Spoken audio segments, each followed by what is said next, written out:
Zarathustra, however, beheld the people and was amazed. Then he spoke thus: Man is a rope, tied between beast and overman, a rope over an abyss.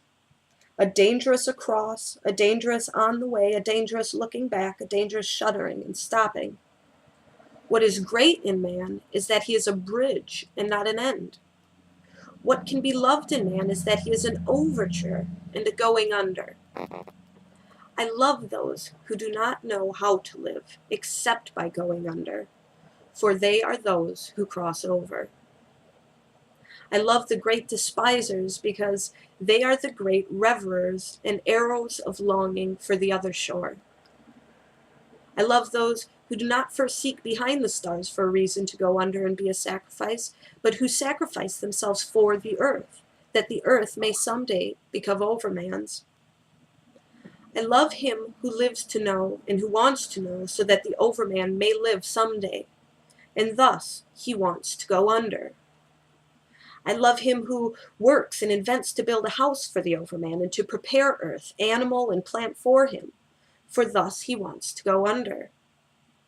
I love him who loves his virtue, for virtue is the will to go under in an arrow of longing. I love him who does not hold back one drop of spirit for himself, but wants to be entirely the spirit of his virtue. Thus he strides over the bridge as spirit. I love him who makes his virtue his addiction and his catastrophe. For his virtue's sake he wants to live on and to live no longer. I love him who does not want to have too many virtues. One virtue is more virtue than two because it is more of a noose on which his catastrophe may hang. I love him whose soul squanders itself, who wants no thanks and returns none, for he always gives away and does not want to preserve himself. I love him who is abashed when the dice fall to make his fortune and asks, Am I then a crooked gambler? For he wants to perish. I love him who casts golden words before his deeds and always does even more than he promises, for he wants to go under. I love him who justifies future and redeems past generations, for he wants to perish of the present. I love him who chastens his God because he loves his God, for he must perish of the wrath of his God. I love him whose soul is deep, even in being wounded, and who can perish of a small experience. Thus he gladly goes over the bridge.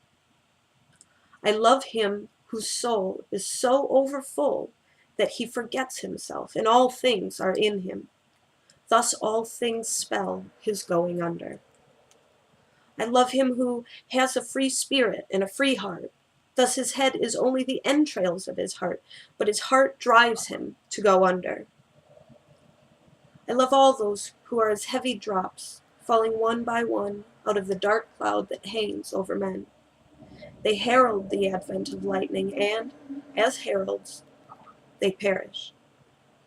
Behold, I am a herald of the lightning and a heavy drop from the cloud, but this lightning is called Overman.